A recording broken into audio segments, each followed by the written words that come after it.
कौनाइन का मुख्तार खुदा तुमको बनाया,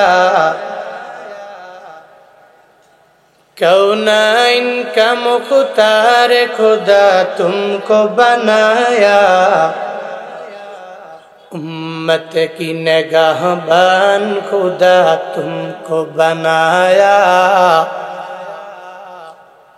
उम्मत की निगाहबान खुदा तुमको बनाया।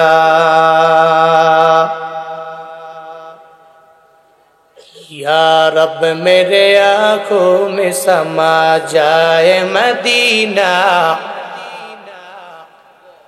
या रब मेरे आँखों में समा जाए मदीना, मुद्दत से मेरे दिल में तमन्नाए मदीना,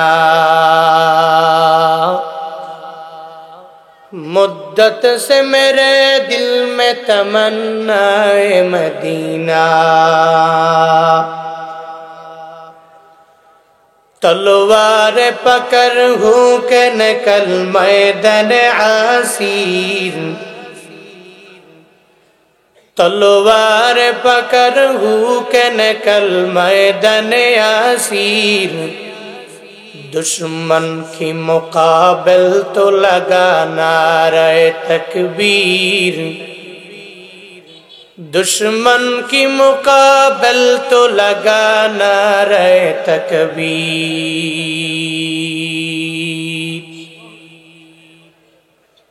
तो मर्द मुसलमान व तू मर्द मुसलमान, तो मर्द मुसलमान व तू मर्द मुसलमान, एक हाथ में तलवार एक हाथ में कुरान, एक हाथ में तलवार एक हाथ में कुरान। अल्लाह बोलेन इन्ना फी खल्किस समावाति वल अर्द, আসমান এবং জমিনের সৃষ্টির মাঝে আমি মাওলার রয়েছে নিদর্শন। ওয়াক্তিলাফিল লাইলি ওয়ান নাহার, দিন এবং রাতের পরিবর্তনের মাঝে আমি মাওলা চিন্তাশীল বান্দাদের জন্য একটা নিদর্শন এই জায়গায় রাখলাম। আমার কোন মুমিন বান্দা যদি এটা নিয়ে চিন্তা ভাবনা করে, যদি ফিকির করে, আমি আল্লাহকে নিয়ে যদি চিন্তা না করে, তো উলুল আলবাব ওই বান্দার জন্য আমি রবের চিনা অটোমেটিক সহজ হয়ে যাবে। আল্লাহকে নিয়ে চিন্তা করার কোনো দরকার নাই রে গোলামেরা। ও উলুল আলবাবেরা, আল্লাহকে নিয়ে চিন্তা করবা না, ওই রবের আসমান এবং জমিন নিয়ে বান্দা তুমি চিন্তা করা আরম্ভ করে দাও। দিনের পরে রাত কেমনে আসে, রাতের পরে দিন কেমনে আসে, এই যে একটা ইখতিলাফ, এই ইখতিলাফটা বিষয়টা নিয়ে বান্দা তুমি চিন্তা করলে আমার মাওলারে পেয়ে যাবা। আল্লাযীনা ইয়াযকুরুনাল্লাহা কিয়ামান ওয়া কুউদা, আল্লাহ পাক বলেন এই মুফাক্কিরিন কারা, এই উলুল আলবাব কারা, এই চিন্তাশীলরা কারা, এদের ব্যাপারে আল্লাহ জানায়া দিলেন আল্লাযীনা, এরা তারা যারা ইয়াযকুরুনাল্লাহ, আল্লাহকে স্মরণ করে, আমার মাওলারে জিকির করে, আমার মাওলার আসমান আর জমিন নিয়ে এরা চিন্তা করে। কেমনে করে? আল্লাযীনা ইয়াযকুরুনাল্লাহা কিয়ামা, এরা সর্বাবস্থায় দাঁড়ানো অবস্থায় চিন্তা ভাবনা করে। ওয়া কুউদা, এরা বসা অবস্থায় চিন্তা ভাবনা করে। ওয়া আলা জুনুবিহিম, এরা শুয়া অবস্থায় আমার মাওলার চিন্তা ভাবনা করে। আল্লাহ পাকের সৃষ্টি জগৎ নিয়ে এরা ফিকির করে। আল্লাহ পাক বলেন ওয়াতাফাক্কারুনা ফি খালকিস সামাওয়াতি ওয়াল আরদ, আসমান আর জমিনের এই সৃষ্টির মাঝে কি রহস্য এই বান্দাগুলো চিন্তা করে। আল্লাহ যে বিশাল আসমানটা বান্দার জন্য বানায়া রাখলেন, কোনো খুঁটি লাগে নাই, কোনো পিলার লাগে নাই, কোনো ফাউন্ডেশন লাগে নাই, কিচ্ছু লাগে নাই। আল্লাহ বিশাল আসমানটাকে বান্দার জন্য দাঁড় করায়া রাখলেন। একটা একটা চিন্তাশীল বান্দা, উলুল আলবাবের অন্তর্ভুক্ত একটা বান্দা যদি আমার মাওলার আসমান নিয়ে যদি চিন্তা করে, কশিনকালেও সে মৃত্যু পর্যন্ত সেকুলার হতে পারে না। আমার মাওলার আসমান নিয়ে যদি চিন্তা করো, কশিনকালেও কোনো বান্দা মৃত্যু পর্যন্ত সেকুলার হতে পারবে না। আল্লাহকে নিয়ে যদি চিন্তা না করে, আসমান নিয়ে যদি বাবা তুমি চিন্তা করো, আল্লাহ জানা দেয় যারা উলুল আলবাব, যারা সর্বাবস্থায় চিন্তা করে আমি রবের সৃষ্টি নিয়া, ওয়াতাফাক্কারুনা ফি খালকিস সামাওয়াতি ওয়াল আরদ, এরা আমার রবের আসমান আর জমিনের সৃষ্টির রহস্য নিয়ে এরা চিন্তা করে। এর উপরে চিন্তা করে করে এরা নিজেরাই আমার মাওলারে জানা দেয়, রব্বানা মা খালাকতা হাযা বাতিলা ও মালিক,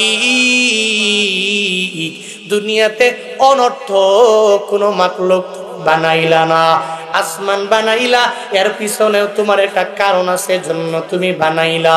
তুমি জমিন বানাইলা একটা কারণ আছে বলে তুমি বানাইলা। তুমি গরু বানাইলা একটা কারণ আছে বলে তুমি বানাইলা। তুমি উট বানাইলা, ওই উটও বানানোর ক্ষেত্রে একটা কারণ আছে বলে তুমি বানাইলা। একটা মানুষ বানাইলা, ওই মানুষটাও বানানোর পেছনে একটা কারণ আছে বলে আল্লাহ তুমি বানাইলা। মা খালাকতা হাযা বাতিলা, তুমি একটা মাখলুক অনর্থক দুনিয়ার মধ্যে বানাও নাই। আল্লাহ গো, আমরা তোমার আযাব থেকে পরিপূর্ণ চাই। যেই বান্দা উলুল আলবাব, যারা চিন্তা করে, যারা মুফাক্কির হয়ে যায়, এরা আল্লাহরে নিয়ে চিন্তা করে না, আল্লাহর জিকির করে আর রবের মাখলুক নিয়ে এরা চিন্তা করে, ঠিক কিনা? তবে মাঝে মাঝে কিছু সেকুলার আছে, এরা আল্লাহ নিয়ে চিন্তা করে, রবের মাখলুক নিয়ে এরা চিন্তা ভাবনা করে না। একবার যদি চিন্তা ভাবনা করতো আমার মাওলা তারে কত দামি করে বানাইলো, কি আজীব করে আমার মাওলা তারে বানাইলো, কি পরিমাণ দামি আল্লাহ বানায়া দিল, এত পরিমাণ শ্রেষ্ঠত্ব আমার মাওলা তাকে দিয়ে দিল, এত বড় মর্যাদার আসনে আমার মাওলা তারে আসীন করে দিল। এরপরেও বান্দাটা আল্লাহকে মানতে রাজি নাই। আল্লাহ যে মুসাউইর, মায়ের গর্ভে যে আল্লাহ 40 দিন পরে পরে এত সুন্দর করে বান্দারে আকৃতি দিয়ে দিলেন, এরপরও এরা মানতে রাজি হয় না। এক কথায় এরা এমন পরিমাণ ছিদ্রান্বেষণকারী, এরা আল্লাহকে মানে না, রসুল মানে না, ইসলাম মানে না, কোরআন মানে না, এরা হাদিসও মানে না। মাঝে মাঝে আল্লাহ রসুল নিয়ে এরা কটূক্তি বারবার করতে পারলে এদের বড্ড মজা লাগে। আবার দেখবেন বাংলাদেশের কোনো জায়গায় দাঁড়ায়া করে না। যদি করতে মন চায় ইউরোপ কান্ট্রিতে যাইয়া, যেই জায়গায় মুসলমানের সংখ্যা কম, ওই জায়গায় দাঁড়াইয়া অনলাইনে অফলাইনে আমার আল্লাহ রসুল নিয়ে চিন্তা ভাবনা করে করে কটূক্তি করে। এমন সেকুলার আমাদের বাংলাদেশে বংশ উদ্ভূত ছেলে আছে না? না,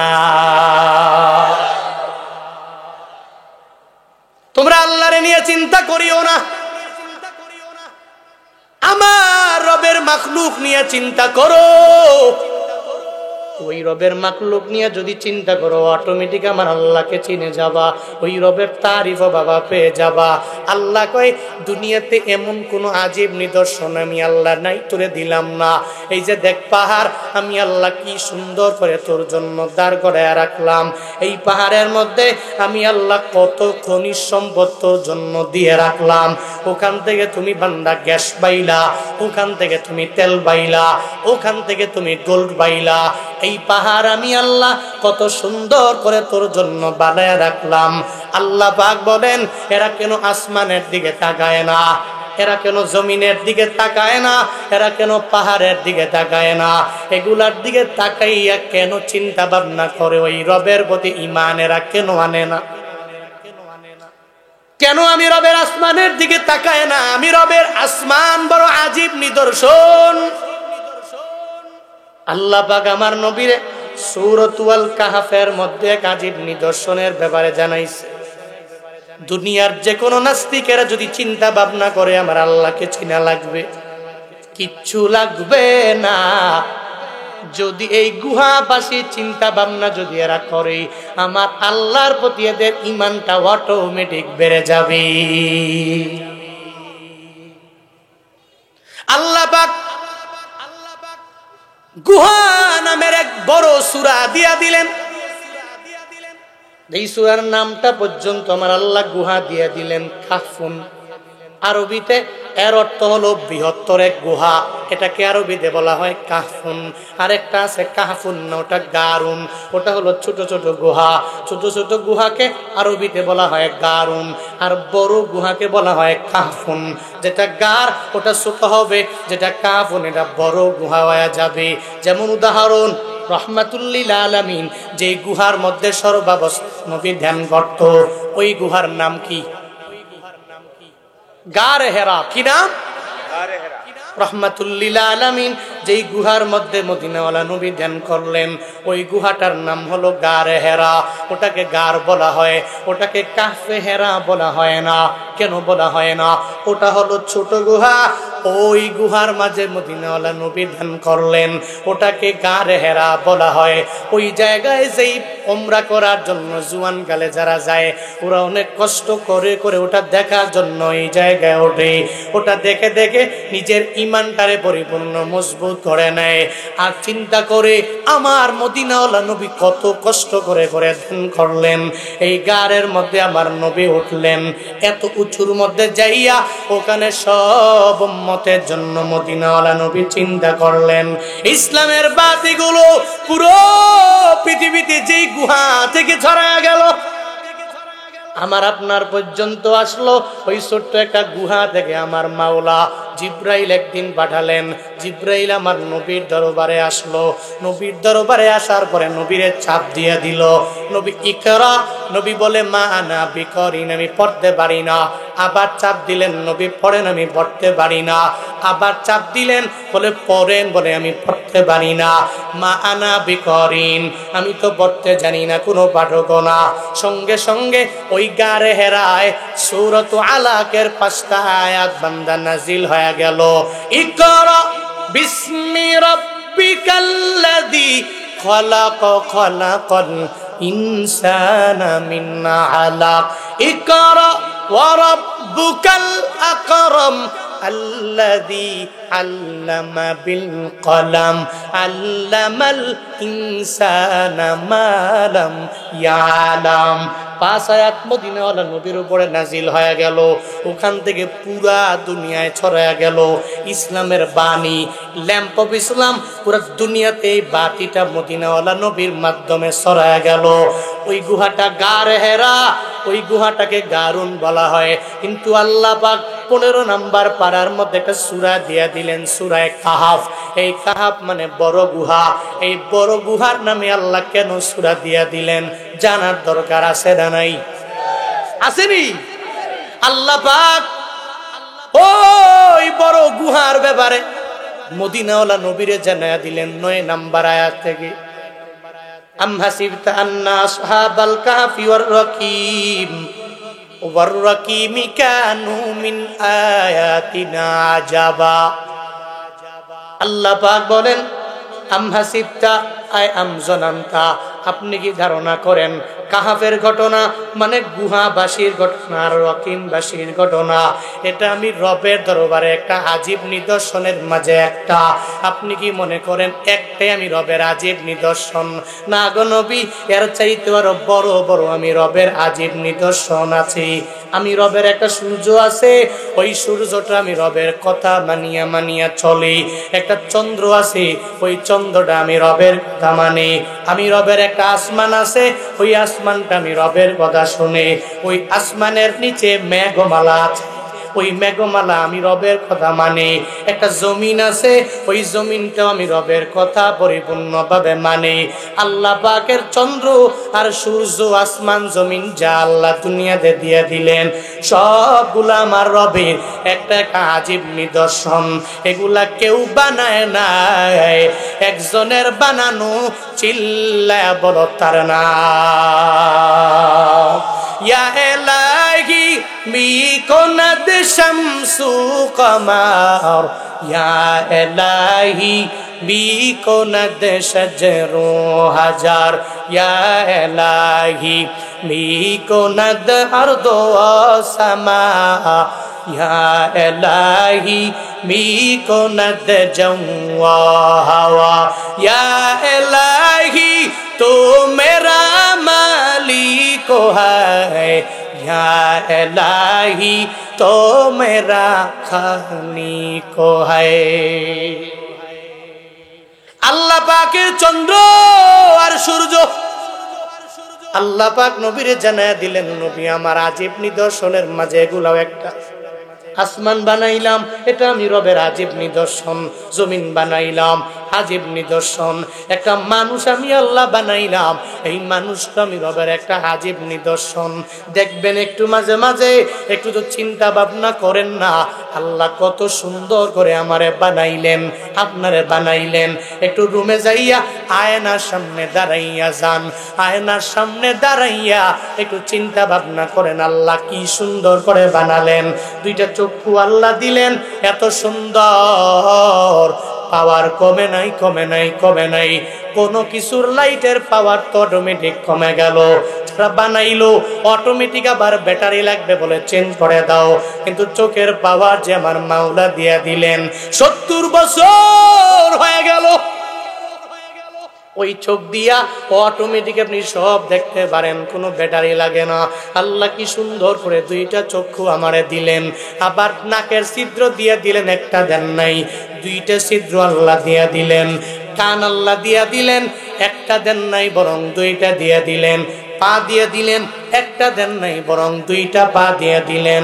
হাতও দিয়ে দিলেন, একটা হাত দেন নাই, দুইটা হাত দিয়ে দিলেন। এটা আমার রবের একটা আজীব নিদর্শন। একটা বান্দা আল্লাহ পাক কত সুন্দর করে করে মায়ের গর্ভের মধ্যে বানাইছি। আপনার বাবার এক ফোঁটা নাপাক পানি থেকে আমার আল্লাহ কত সুন্দর করে আল্লাহ একটা স্ট্রাকচার দিয়ে দিলেন, একটা অবয়ব দিয়ে দিলেন, একটা গঠন প্রণালী আল্লাহ দিয়ে দিলেন।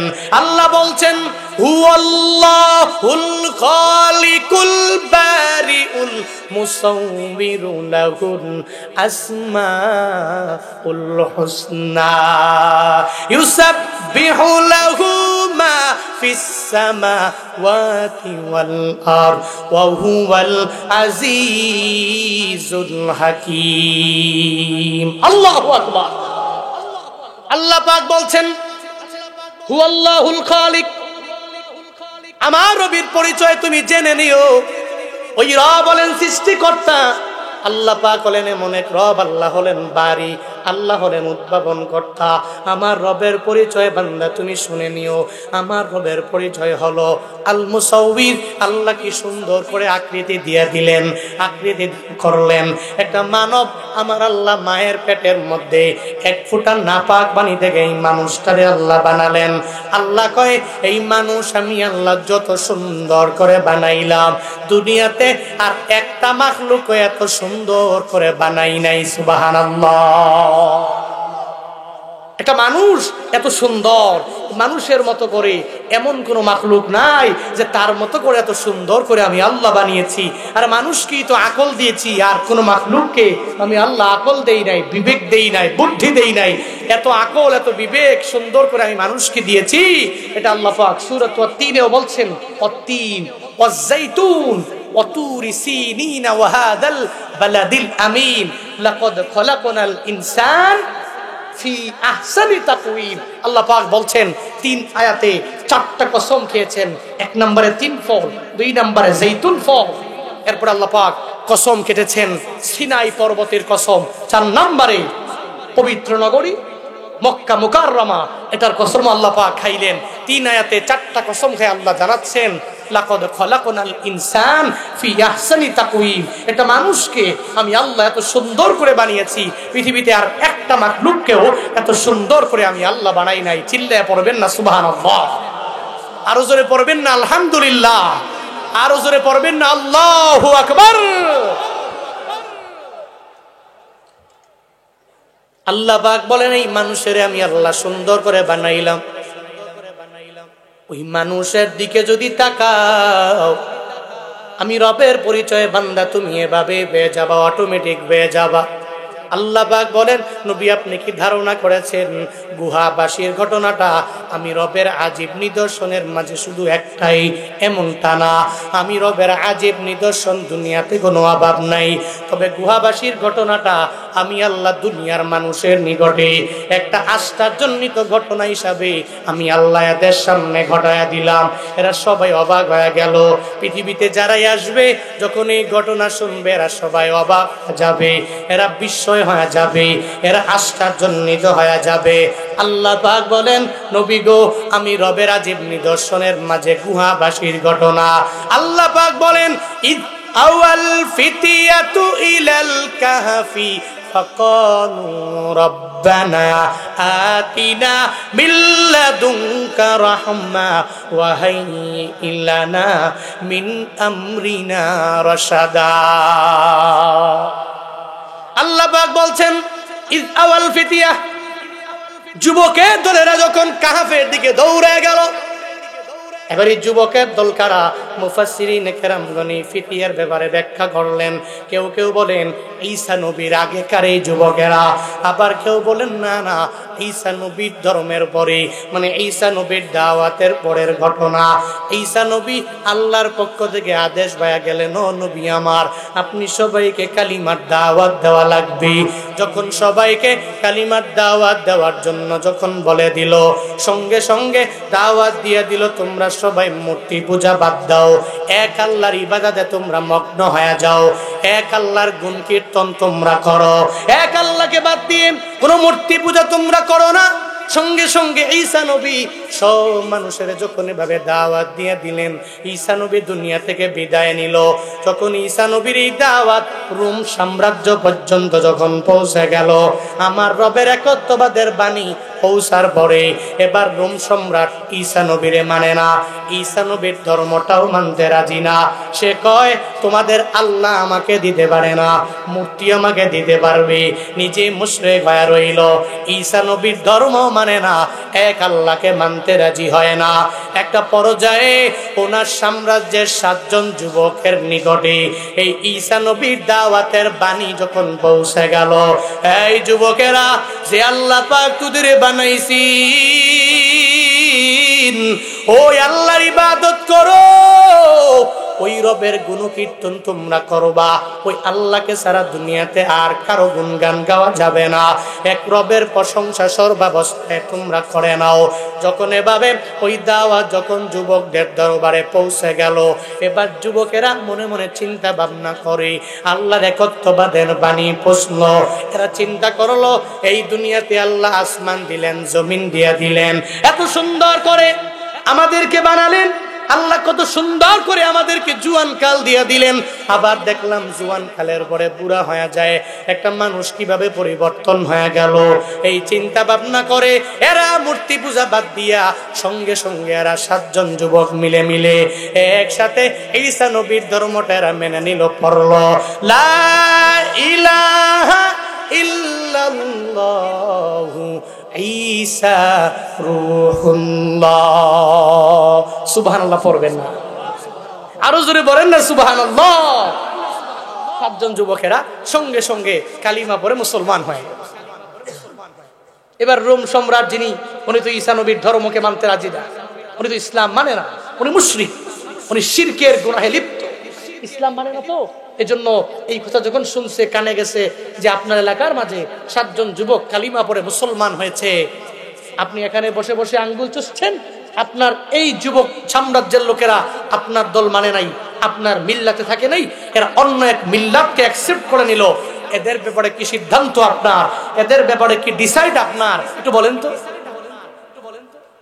সম্রাটের মাথা অটোমেটিক গরম হয়ে গেল, সৈনিক পাঠায়া দিল। ও সৈনিকেরা, যাও যাও, ওই যুবকদেরকে দইরা আমার সামনে কাঠগড়ায় হাজির করে দাও।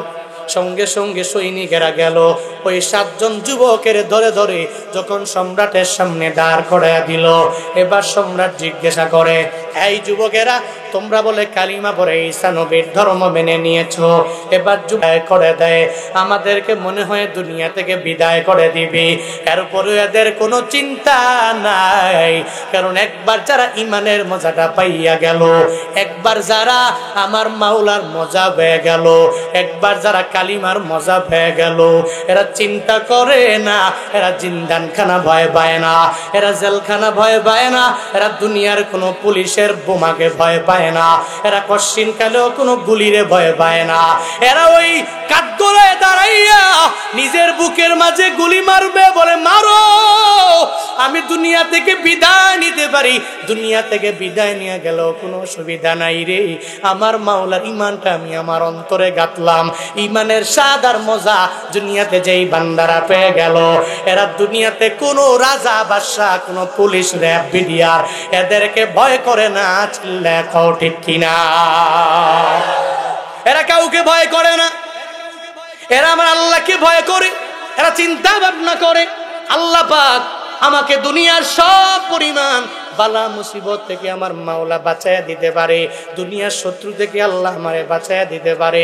এরা এমন ডিফেন্ডার হয়ে যায়, আল্লাহর উপর ডিফেন্ড করে এরা চলে, আল্লাহর উপর তাওয়াক্কুল করে এরা অগ্রগামী হয়ে যায়। আর আল্লাহর উপরে তাওয়াক্কুল করে করে যেই বান্দাগুলো আগায়, কশ্চিন কালেও এদের কেউ ক্ষতি করতে পারে না, কশ্চিন কালেও কোনো দুশ্মনেরা এদেরকে বিন্দু মাত্র পরিমাণ ক্ষতির মধ্যে ফেলাইতে পারে না। ওয়াকানা হাক্কান আলাইনা নাসরুল মুমিনিন, মুমিনেরা যদি কোনো বিপদের মধ্যে পড়ে যায়, মুসিবতে পড়ে যায়, এদেরকে সাহায্য করা আমার আল্লাহর উপর ওয়াজিব হয়ে যায়। সুবহানাল্লাহ। আল্লাহ পাক ওয়াজিব বানায় নেয়। যুবকেরা চিন্তা ভাবনা করলো, রোম সম্রাট এমন সম্রাট, এই সম্রাট যদি জানতে পারে আমাদেরকে মেরে ফেলবে, এরপরেও কোনো অসুবিধা নাই, এরপরও ইমান আনছি, একবার আনছি, মরণ হয়ে গেলে কোনো অসুবিধা হবে না, এটা ভয় করে না। সঙ্গে সঙ্গে বা ওই সম্রাটের দরবারে, রাজ দরবারে দাঁড়াইয়া সম্রাটের বলে, আপনি আমাদেরকে বলছেন আমরা কালিমা পড়েছে কিনা? আমরা কালিমা পড়েছি, ঈসা নবীর ধর্মটা আমরা মেনে নিলাম, আমরা ঈসা নবীর ধর্মের একজন অনুসারী নিজেকে বানায়া নিলাম। আমরা আপনার সামনেও পড়ি লা ইলাহা ইল্লাল্লাহু ঈসা রূহুল্লাহ। সম্রাটের মাথায় এবার গরম না ঠান্ডা? হে, গরম না ঠান্ডা? ওরে খাইছে রে, সম্রাটের মাথা তো গরম, সাহস কত বড় দেখছুনি, সব জায়গায় তো বলে বলে বেড়ায়, আবার আমার সামনে এসে কয় লা ইলাহা ইল্লাল্লাহ, ঈসা নবীর ধর্ম মানে। এই তোরা জানো না, ঈসা নবীর ধর্মের অনুসারী যারা, এদের রক্তের পিপাসু আমি, এদেরকে দুনিয়া থেকে বিদায় করতে পারলে আমার বড্ড মজা লাগে, ওদেরকে শুলে চড়াতে পারলে আমার বড্ড মজা লাগে। তোরা কি এই বিষয়ে জানো না? আমার বিষয়ে ধারণা রাখো না? এরা কয় ধারণা রাখি, কিন্তু আমরা তো আপনাকে ভয় করি না, আমরা একজনকেই ভয় করি। চিল্লায় বলো তার নাম। কাউকে ভয় করি না।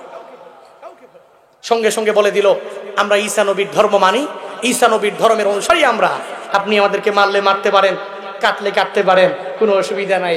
এবার কয় তোরা ছোট মানুষ, তোদেরকে সঙ্গে সঙ্গেই বড় একটা জুলমের মধ্যে ফেলাইয়া লাভ নাই, বড় শাস্তি দিয়েও লাভ নাই। 3 দিনের আলটিমেটাম দিলাম, কারণ তোরা যুবক মানুষ, যে কোনো সময় তোমাদের মত চেঞ্জ হতে পারে। এই যুবকেরা একটু শুইনো, এরাও যুবক ছিল, তুমিও তো আজকে যুবক, একটু চিন্তা কইরো। যুবকদেরকে আলটিমেটাম দিছে, 3 দিনের আলটিমেটাম দিলাম, এই 3 দিনে যদি তোমরা তোমাদের ধর্ম থেকে ধর্মান্তরিত হয়ে যদি আমার ধর্মে আসতে পারো, তোমাদেরকে মারা হবে না। তোমরা যদি উইথড্র করে নাও যে কালিমা পড়বো না, যা পড়ছি ভুল করছি আর পড়বো না, যদি বলতে পারো, তাহলে তোমাদেরকে ক্ষমা করে দেওয়া হবে, আর শুলে চড়ানো হবে না, তোমাদেরকে কোনো বড় বিপদের মধ্যে ফেলানো হবে না, অসুবিধা নাই, আমি যা কিছু করার তোমাদেরকে করব। এভাবে আলটিমেটাম দিল। কয় দিনের? সবাই বলেন কয় দিনের? 3 দিনের আলটিমেটাম। যুবকেরা 3 দিনের আলটিমেটাম পাইয়া রাজ দরবার থেকে রওনা। একটু দূর যাওয়ার পরে যুবকেরা মনে মনে চিন্তা ভাবনা করে, এই 3 দিন পরে যদি আমরা দুনিয়ায় থাকি, তাহলে তো আমরা কিচ্ছু বাস্তবায়ন করতে নিজেও পারবো না। আবার এরা পরিপূর্ণ জুলুম করে আমাদেরকে ধর্মান্তরিত করার জন্য চেষ্টা করবে, এরা আমাদেরকে মেরে ফেলবে, এই চিন্তা এদের মধ্যে ঢুকে গেল।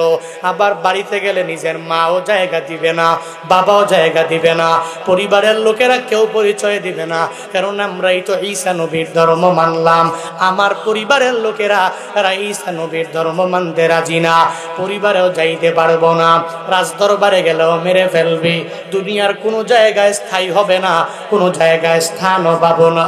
এবার যুবকেরা চিন্তা করে নিল, আমরা একটা গুহার মধ্যে গিয়া লুকায় থাকবো, ওই গুহায় আমরা আল্লাহর উপর তাওয়াক্কুল করে করে করে করে আগায়া যাব, দুনিয়ার কেউ দেখবেও না, আমাদেরকে আশ্রয় দিবে একজন, চিল্লায়া বলো তার না। আল্লাহ পাক আশ্রয় দিয়ে দিবে। ওই চিন্তা নিয়ে নিয়া এবার যুবকেরা মনস্থির করলো, একটা ডিসিশন নিয়ে নিল, আমরা সবাই গুহার মধ্যে যাব, ওই গুহার মধ্যে আমরা অবস্থান করব। এই একটা চিন্তা ভাবনা করে করে যখন রওনা হয়ে যায়, এবার যখন একটা বড় গুহা হয়ে গেল, আল্লাহ পাক সূরাতুল কাফের 10 নম্বর আয়াতের মধ্যে এটাই জানায়া দেয়, ইদ আওয়াল ফিতিয়া, যখন এই যুবকেরা ইলাল কাফি, যখন এই বৃহত্তর গুহার মুখোমুখি হয়ে গেল, এবার এই গুহার মধ্যে এরা প্রবেশ করবে, তবে এই গুহার মধ্যে এরা বাঁচতে পারবে না, ঠিক মতো এই জায়গায় নিজে চলতে পারবে না, ওখানে খাওয়াবে কি, বাঁচবে কি করে, এই চিন্তা যখন এদের অন্তরের মধ্যে চলে আসলো, মনে মনে ভাবে আল্লাহর কাছে দোয়া করলে, আল্লাহর উপর তাওয়াক্কুল করে যদি চলি, আল্লাহ একটা ব্যবস্থা আমাদের করে দিবে। সঙ্গে সঙ্গে ওই গুহার নিকট যাইয়া সঙ্গে সঙ্গে রবের নিকট দোয়া করে দিল, রব্বানা আতিনা মিন লাদুনকা রাহমা ওয়া হাইয়্যি লানা মিন আমরিনা রাশাদা। ওই গুহার নিকট গেল, রবের নিকট দোয়াও করে নিল, আল্লাহর কাছে বলে দিল, ও আল্লাহ, রব্বানা আতিনা মিন লাদুনকা রাহমা, তোমার পক্ষ থেকে যদি দয়া দাও তাহলে এই গুহার মধ্যে থাকা পসিবল হবে, তুমি যদি দয়া না করো এই গুহার মধ্যে আমরা থাকতে পারবো না রে আল্লাহ। সঙ্গে সঙ্গে ওই রবের নিকট যখন এই দোয়া করে দিল, প্রত্যেকটা মুসলিম উম্মার জন্য এই আয়াত থেকে বাবা শিক্ষা কি জানোনি, একটা কাজের মধ্যে যখন অগ্রগামী হয়ে যাবেন, একটু আগাইয়া যাবেন, যাওয়ার পরে সঙ্গে সঙ্গে আপনি একটু দোয়া করে নিবেন। একটা বিল্ডিং বানাবেন, বানানোর আগে একটু দোয়া করে আর পরে কাজ আরম্ভ করবেন। এই যুবকেরা, তোমরাও তো মাঝে মাঝে কক্সবাজারে যাওয়ার জন্য রওনা হয়ে যাও, দেখবেন বাজারে বিভিন্ন জায়গায় লাগায় রাখে, কক্সবাজারে যাবানি ট্যুর হয়ে যাবে, কয়েকজনে একসাথে মিল্লা একটা বাস ভাড়া করে আর পরে রওনা হয়ে যাব, সাজেক যাব, নীলগিরি যাব, সেন্ট মার্টিন যাব, এরপরে ওই যে কুয়াকাটা যাব, এভাবে যাওয়ার জন্য একটা ব্যানার লাগায়া দেয়, একটা ট্যুর দেওয়ার জন্য পাগল বাড়া তুমি হয়ে যাও। আবার তোমার বন্ধুরা মিলে মিলে মিলে বাইক নিয়ে দৌড়ে যাও, একটা সফরে যাওয়া লাগবে, ওই সফরে সবাই বন্ধুরা মিলে যাব, বন্ধুরা সফর করলে অনেক পরিমাণে একটা মজা হবে, এই চিন্তা নিয়ে যে আগায়া যাও। তুমি দোয়া করো, দোয়া করে আর পরে বের হয়ে যাও। সাবধান, চলার পথে কোনো অন্যায় করবা না, কোনো গুনাহ তুমি করবা না, সফর থাকা অবস্থায় কোনো কাবিরা গুনাহ করবা না, কোনো সগীরা গুনাহ করবা না। তুমি দোয়া করে করে ওই রবের উপরে তাওয়াক্কুল করে যদি রওনা হয়ে যাও রে, কক্সবাজার যাবা, তুমি সাজেক যাবা, নীলগিরি যাবা, সেন্ট মার্টিন যাবা, কুয়াকাটা যাবা, উত্তরবঙ্গ যে কোনো সফরে যদি তুমি বের হয়ে যাও, আল্লাহর উপর তাওয়াক্কুল করে যদি দোয়া করে বের হতে পারো, আল্লাহ পাক তুমি বাড়িতে আসা পর্যন্ত আল্লাহ নিজেই তোমার সাহায্যকারী হয়ে যাবে। সুবহানাল্লাহ। আল্লাহ পাক নিজেই সাহায্যকারী হবে, তবে দোয়া করে বের হতে হবে। কিন্তু মাঝে মাঝে তো অনেকে কয়, এত দোয়া দিয়া কি হবে?